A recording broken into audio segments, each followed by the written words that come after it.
¿Qué tal amigos del Círculo de Cine? Miguel Contreras Torres, bienvenidos. Hoy es viernes 18 de octubre de 2024, última sesión, quinta sesión del seminario de lectura El arte de Gabriel Figueroa. Estamos revisando un número especial de la revista Artes de México que se publicó en el invierno de 1988, número 2 de esta revista Artes de México, y en particular una segunda edición de la misma edición de otoño de 1992, que es la versión que estamos consultando, pero que es simplemente una edición de aquella primera de 1988. Hoy vamos a revisar un artículo de Carlos Monsiváis, un autor fundamental para la literatura, para la crítica cultural en nuestro país, que fue Carlos Monsiváis, y de él vamos a revisar un artículo que tituló Gabriel Figueroa, la institución del punto de vista. Eso será en esta versión, en esta edición de la revista Artes de México. Y vamos sin más a comenzar, y hoy será el cierre de nuestra sesión y de este seminario de lectura dedicado a Gabriel Figueroa. En la página 62 abre este trabajo de Carlos Monsiváis diciéndonos que mientras recorre las principales etapas de la trayectoria profesional de Figueroa, Monsiváis nos muestra algunos rasgos de la estética del fotógrafo y nos habla de su avidez visual, que sabe reconocer fuerzas artísticas donde otros solo verían una sucesión convencional de imágenes. El realismo llano, a este realismo llano, Figueroa opone una visión alegórica que recrea la realidad.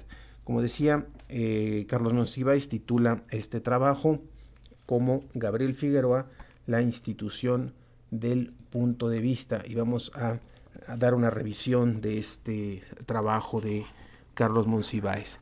Nos dice el autor que en 1936, allá en el Rancho Grande de Fernando de Fuentes, decide el rumbo de una industria cinematográfica de México, que el éxito inesperado fue muy grande porque los productores solo se propusieron una u otra idealización del mundo anterior a la reforma agraria de Lázaro Cárdenas, con todo y hacendado bondadoso. Pero a los pocos meses de estrenada allá en el Rancho Grande, amplía vastamente el mercado del cine mexicano. A los espectadores bolivianos, peruanos, colombianos, guatemaltecos, esta película les va a revelar una cultura que los divierte y en cuya existencia creen a medias. A los espectadores mexicanos el film les regocija. Este no es México, pero a lo mejor así podría o debería ser, reconocible por detalles físicos e irreconocible en lo psicológico, con el repertorio que será clásico: la hacienda autosuficiente, los charros estatuarios, los jaripeos, las maldades mínimas y las noblezas máximas, los duelos de canciones que prueban la musicalidad de la conciencia, la inocencia que personifica a la sagacidad rural. A la película la ayuda mucho también la fotografía, que Monsiváis define como diáfana, felizmente costumbrista, pero como entonces a los fotógrafos se les consideraba meros apéndices de la cámara, Gabriel Figueroa, el camarógrafo de Allá en el Rancho Grande, se inicia con discreción pese al premio que en 1938 recibe por la película en el Festival de Venecia. En los principios del cine sonoro, la fotografía no llama la atención, es tan solo un medio técnico imprescindible, pero neutro, sin calificación cultural, por ser tan parte del cine como las butacas. Y ni siquiera Redes, de 1936, de Fred Zinnemann, Emilio Gómez Muriel y Julio Bracho, sobre la toma de conciencia en un pueblo de pescadores, cambiará esta actitud. El norteamericano Paul Strand, al fotografiar Redes, va a rescatar la vida de los pescadores, los elementos de la belleza, que son, de modo simultáneo, una relación armónica con la naturaleza y la dignidad laboral. Antes de Strand, el cine mexicano ya va a incorporar a excelentes fotógrafos norteamericanos. Hay que recordar a Alex Phillips, a Ross Fisher, Jack Draper, y es fundamental la presencia en México del soviético Eduard Tissé, que acompaña a Sergei Eisenstein en la frustrada y lograda Que Viva México. Sin embargo, el film de Eisenstein es inaccesible y es Paul Strand el precursor de la estética más notoria del cine mexicano, con sus equivalencias del paisaje fisonímico y el paisaje natural y sus transfiguraciones de la vida cotidiana. Dice Monsiváis en la página 64, en un segundo apartado de este trabajo, que Gabriel Figueroa nació en la Ciudad de México, 26 de abril de 1908, estudia pintura en Bellas Artes, música en el Conservatorio y fotografía, que fue una afición muy temprana, en donde puede expresarse. La familia viene a menos, como se decía antes, que todos viniéramos a menos, y Figueroa trabaja en el cuarto oscuro de una casa fotográfica. En Revolución, tercera película sonora con el director Miguel Contreras Torres y el camarógrafo Alex Phillips, Figueroa, fotógrafo de fijas, aprende ahí la iluminación y el encuadre. En 1935 va a Hollywood a estudiar con Greg Toland, personaje que va a trabajar con él de 1904. Nace en 1904 y muere en 1948, Greg Toland, un artista fundamental que enriquece la técnica fílmica con sus experimentos en la fotografía high-key y el descubrimiento del deep focus, que permite composiciones más complejas. Toland, a quien Figueroa siempre declara su maestro, es el camarógrafo de William Wyler en The Best Years of Our Lives y Cumbres Borrascosas de John Ford, en Las Viñas de la Ira y en The Long Voyage Home de Orson Welles en Citizen Kane. Aún en citas insignificantes como la disneyada Song of the South, Toland reafirma el alto rango de la fotografía.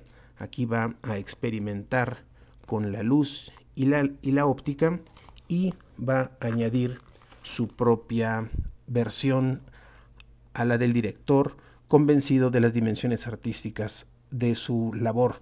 En la página 64 dice Monsiváis que a fines de 1935 Figueroa es operador de Draper en Vámonos con Pancho Villa. En el 39 filma la primera película, y cita textual, con la que quedó a gusto 100%. Se trata de La Noche de los Mayas, dirigida por Chano Urueta, empeñado entonces en un cine creativo. Hoy a este film lo envejecen la torpeza de la trama y de los diálogos y la deficiencia de la actuación, y lo rescatan del olvido el trabajo de Figueroa y la música de Silvestre Revueltas, dice Monsiváis. Al año siguiente, Figueroa fotografía Historia de un gran amor de Julio Bracho, un desafuero melodramático de estos que arraigaron en el cine mexicano entre las multitudes, y Los de Abajo, otro film de Urueta. Hay en la película Los de Abajo elementos que anticipan el estilo fotográfico que será clásico: la percepción épica de las masas, el pueblo como una especie de escultura en movimiento, la galería de rostros significativos, la revelación de la estética popular, es decir, la belleza en la pobreza, el uso de la luz como el relato dentro del relato, donde van a aflorar las verdades subterráneas. Ya quedó atrás la fotografía correcta y eficaz de Allá en el Rancho Grande. Y en Historia de un gran amor, Figueroa se concentra en su idea obsesiva, la idea de que no hay escenas insignificantes, hay que educar visualmente al espectador incluso en los momentos muertos. Ya entonces procede el encuentro con Emilio Fernández, el Indio. El tercer apartado de este trabajo es que comienza con la idea de esta vinculación con el Indio Fernández. Dice Monsiváis que en 1941 el Indio Fernández ha sido extra en México y Hollywood, ha interpretado con un papel principal un film indigenista, ha dirigido 2 películas, una interesante, otra ridícula, dice Monsiváis, y ha reafirmado su fe en los poderes de la intuición observando el cine de John Ford.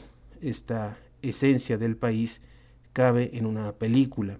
Y Eisenstein también, la esencia de la nación se deposita en los rostros, la indiferencia, la distancia, la alegría inopinada, y en el modo en que la tragedia rehace, entre comillas, paisajes urbanos o campiranos, dándoles el sentido último, es decir, la grandeza previa que aloja a la grandeza mortal. El indio es un místico del cine que revela y exalta el paisaje, a la pareja, a la historia nacional y a ese término tanto más abstracto mientras más se le define que es la mexicanidad.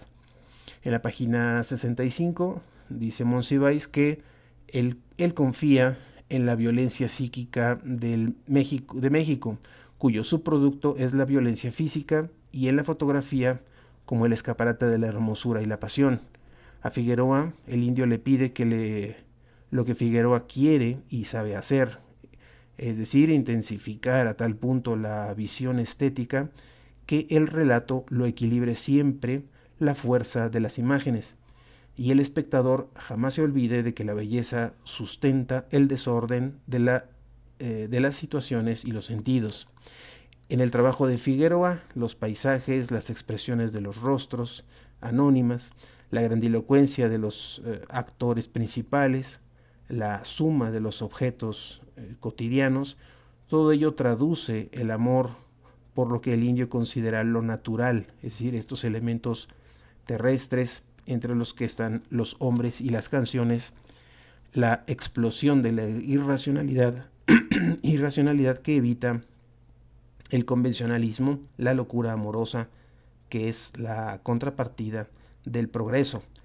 Este amor por lo significativo cuaja en la película Flor Silvestre. Hasta este momento el cine en nuestro país se ha acercado al paisaje y a lo típico, entre comillas, con éxito pero sin ahínco, sin atreverse a convertirlo en un personaje central, adosándolo con frecuencia a los espacios más pintorescos.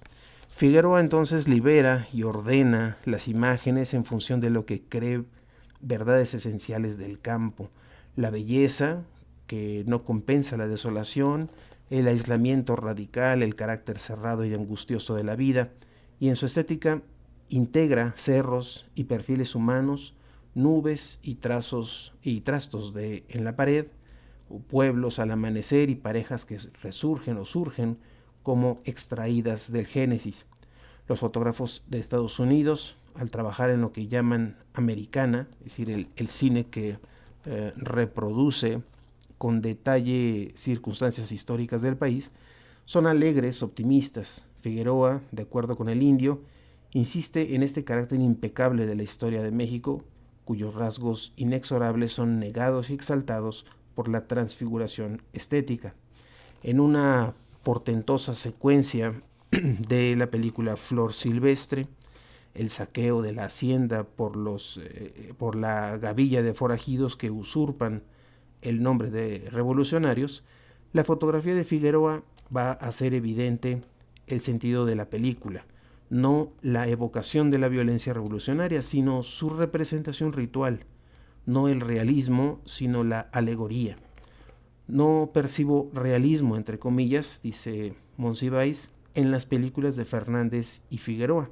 Más bien, según creo, el indio considera a sus películas autos sacramentales de la mexicanidad, visiones enaltecidas del coraje, la grandeza de la tierra, el machismo, la femineidad, y lo que detiene estos films al borde del precipicio retórico es el vigor expresivo del indio Fernández, muy superior a su ideología, y el notable trabajo de Figueroa, que va a proponer una versión magistral de nuestro país, anterior a las devastaciones del progreso.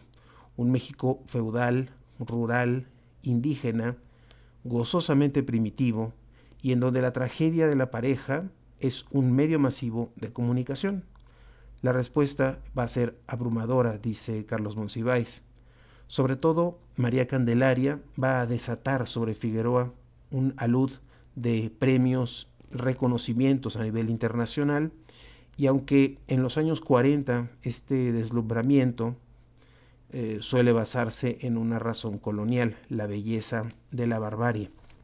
En un cuarto apartado de este trabajo, dice Carlos Monsiváis que Figueroa va a estudiar a los muralistas, va a recrear escenas y atmósferas usuales en Orozco y Siqueiros, le va a interesar en su idea alegórica y mítica de la vida nacional, y por eso, sin destacarlo, sin llamar la atención al respecto, se va a dedicar en los años 40 a lo que será lugar común 2 décadas más tarde, que es el homenaje a la pintura desde el cine. Cita textualmente Monsiváis: y así pude, creo yo, incorporar la fotografía cinematográfica al movimiento plástico mexicano. Incorporé el paisaje mexicano en forma de balances, de claroscuros, de cielos entornados, de nubes fuertes como las que tenemos, todo esto al servicio de la cinematografía, para así poder obtener una imagen muy mexicana en fotografía blanco y negro, dice Figueroa en una cita textual que recupera aquí Monsiváis en el trabajo. Sigue Monsiváis diciendo que algunos, el propio Monsiváis entre ellos, es en la revisión del cine nacional en los años 60, acusamos a Figueroa de hacer un arte de tarjeta postal que va a inscribir a su nombre nubes y perfiles hieráticos, que anulaba imágenes admirables, ubicándolas en una metafísica nacional, y que hoy, gracias a los videocassettes, se prueba lo absurdo de este cargo. Este pintoresquismo, que si existe, se concentra en la trama y en los diálogos abrumadores, pero la fotografía de Figueroa no va a depender de una imposible estética nacional, entre comillas, sino de la avidez visual que reconoce fuerza artística, en donde solo se admitía la sucesión convencional de escenarios. Más que ningún otro camarógrafo, Figueroa va a ampliar los territorios y va a presentar lo ocultado por el uso reverencial de la tradición, la violencia trágica de la pobreza, este brillo hazañoso que guarda lo que siempre se ha visto sin aprecio, la belleza radical que contiene a el México que destruirá la industrialización, la profundidad a la que es posible llegar partiendo de un lugar común. Dice en la página 66 que de Flor Silvestre a Bajo el Volcán, Figueroa va a mantener un altísimo nivel. Así, en su obra, dada su madurez precoz, no existe como tal el desarrollo, entre comillas. En el ciclo que inicia Flor Silvestre y que continuarán María Candelaria, Bugambilia, Las Abandonadas, La Perla, Maclovia, Pueblerina, Enamorada, Río Escondido, La Malquerida, Salón México, Una cita de amor, Víctimas del pecado, Islas Marías, Un día de vida y The Torch, Figueroa va a desplegar una óptica unitaria que va a ser su mayor aportación. Si es imposible aprestar o apresar lo mexicano, dice Monsiváis, sí se registra la convicción nacionalista de modo definitivo. Y gracias a esta convicción o a tal superstición de la cultura, el México inventado se torna estéticamente en el México real. En las grandes secuencias de las obras maestras, y cita a Las Abandonadas, La Perla, Pueblerina, Enamorada, Río Escondido, Salón México y Víctimas del pecado, la fotografía de Don Gabriel posee vehemencia lírica, majestuosidad romántica y sabiduría épica. En Las Abandonadas, Dolores del Río desciende la escalera y se observa el supremo pasmo de la diosa de la revolución. En La Perla, Pedro Armendáriz y María Elena Márquez van a huir en medio de la geografía fantástica y los contrastes van a formar un solo clima implacable. En Pueblerina, la última pareja perfecta, constituida por Columba Domínguez y Roberto Cañedo, que continúan a Dolores y Pedro y a María y Pedro, se emborracha, baila el palomo y canta Tú, solo tú. Huye del pueblo en un atardecer plomizo y cuaja la desolación como síntesis de la vida rural. Ya en la película El Salón México y en Víctimas del Pecado, la fotografía de interiores va a conseguir paisajes demoníacos, donde la rumba se va a volver el infierno sensorial, la provocación y el éxtasis. En Enamorada, los ojos de María Félix durante la serenata son la versión más elaborada del cortejo y la rendición, del asedio y la entrega. En Río Escondido, la furia silente de la comunidad con antorchas conduce al cacique, interpretado por Carlos López Moctezuma, al miedo y la destrucción. Y estas películas, dice Monsiváis, son obras maestras porque la debilidad de las tramas y no la tan ocasional pobreza de los diálogos son argumentos mínimos ante el barroquismo de Fernández y Figueroa. Incluso en un film tan lastrado por la cursilería y el racismo interno como María Candelaria, hay secuencias magistrales donde el reduccionismo cultural lo trascienden las verdades visuales. El quinto apartado de este trabajo, Monsiváis va a decir que en varias ocasiones Figueroa le ha dicho lo siguiente, y cita textual: un fotógrafo es un intérprete, al igual que un director o un actor, de lo que ha escrito un autor. Hasta aquí la cita de Figueroa que recupera Monsiváis. Y yo, dice Monsiváis, con el respeto debido, solo le creo a medias, porque Figueroa, intérprete de John Steinbeck, Jacinto Benavente, Íñigo Martins, Mauricio Magdaleno, José Revueltas y Graham Greene, también agrega y elabora por su cuenta lo que sugieren lugares y personajes. En El fugitivo de John Ford y Figueroa ilustran la trama clerical de Greene en El poder y la gloria y en Río Escondido. Fernández y Fuentes van a estar al servicio de una idea de la religión laica tratada demagógicamente. La educación liquidará a los caciques, pero no obstante sus limitaciones ideológicas, estas películas son extraordinarias, dice Monsiváis, porque Ford, de un modo no muy usual, y el indio organizan con delirio operático sus secuencias, y Figueroa va a hallar escenarios y encuadres que corresponden a la temperatura espiritual de los personajes. Antes y después de los envíos programáticos del diálogo, las imágenes van a ser a un lado a la interpretación, y eso depende de una impecable corrección mental. Y Figueroa lo sabe, y cita textual: un día, le declara a María Elena Rico, estábamos trabajando en los estudios Churubusco, donde se hacían los interiores de una iglesia. Y entonces Ford me dijo que, como teníamos tiempo, lo íbamos a aprovechar en filmar a la gente entrando a la iglesia con la cámara adentro, mirando hacia la puerta. Y así estuvimos filmando la entrada de un cojito, de un niño, de un anciano, muchas beatas, etc., que servirían de entrecortes para una secuencia que se filmaría al día siguiente. Pero el otro día Ford me dijo: en la primera toma quiero un gran long shot para que se vea toda la iglesia, tirando desde el altar hacia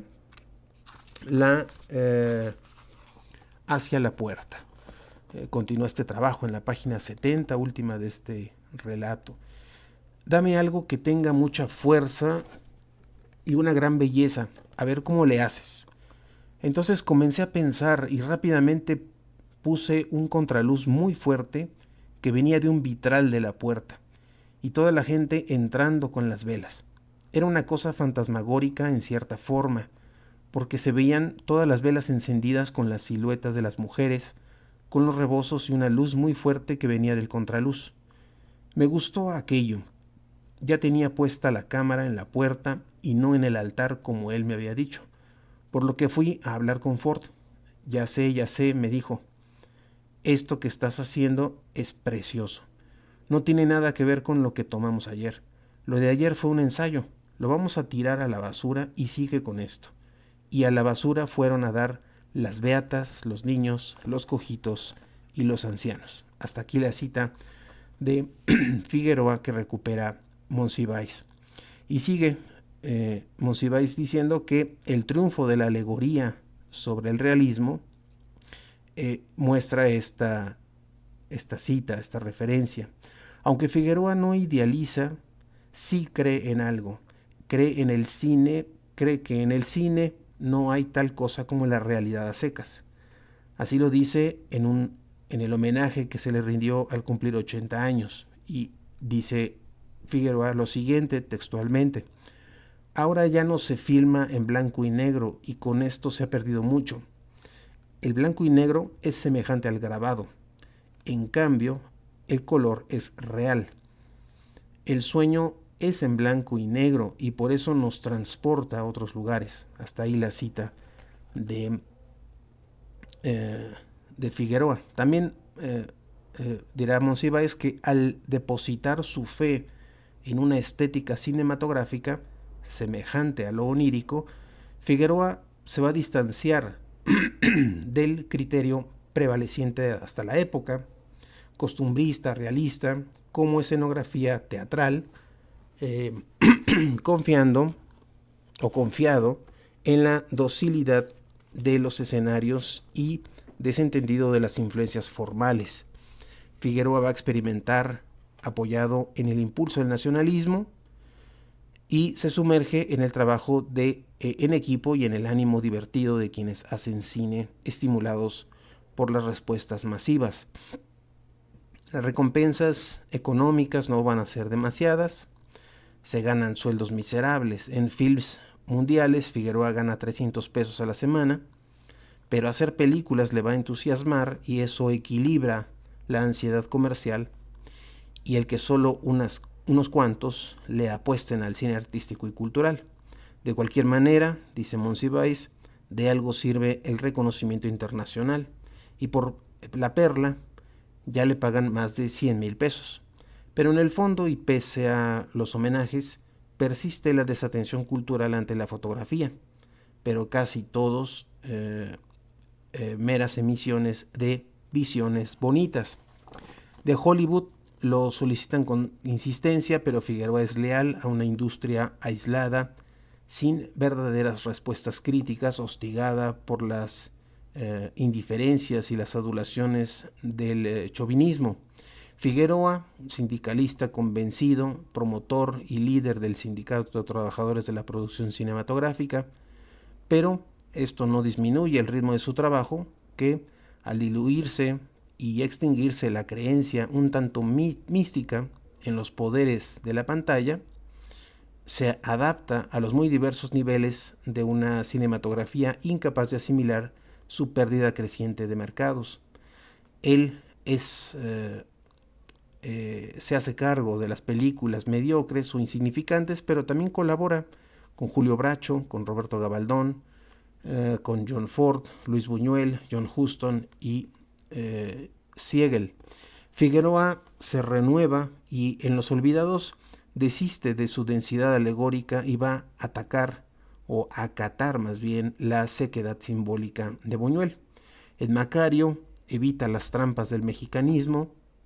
Ya entonces, para ese momento, la industria de la representación cursi, y también incursiona sin afanes alegóricos en la imaginería de los muertos. En El Ángel Exterminador representa con una ansiedad muy serena la claustrofobia, con la justeza antes depositada en la conquista de los espacios exteriores. Y en El Gallo de Oro se distancia ya del folclorismo. Ya para finalizar este trabajo, Monsiváis dice que a mediados de los 60 entre teorías del cine de autor, concursos y anhelos de que este cine no concluya su agonía, la nueva generación de cineastas recurre a Figueroa. Lo ven como un puente entre la tradición que termina y la que nunca acaba de empezar, entre esta edad de oro y el deseo de modernidad. Más premios, una incesante selección de sus películas para cursos de cine en Moscú, París, Los Ángeles, cineastas discretas y decepcionantes, homenajes, redescubrimientos, inesperadas filmaciones de guerra como Kills Heroes y logros subvaluados como Bajo el Volcán.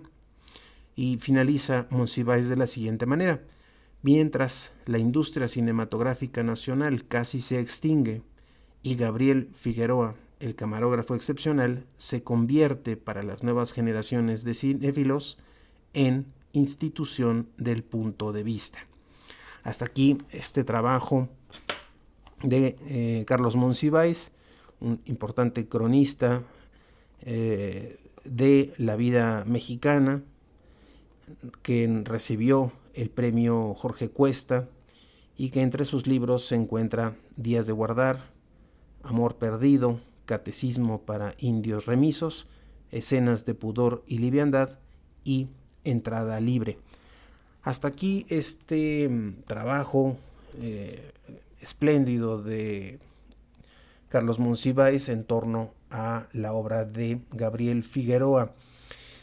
Hasta aquí terminamos entonces nuestro seminario de lectura de este mes de octubre, que hemos dedicado a el arte de Gabriel Figueroa a propósito de la lectura, la revisión de este número especial que se le dedicó a Figueroa en la revista Artes de México, publicada en 1988.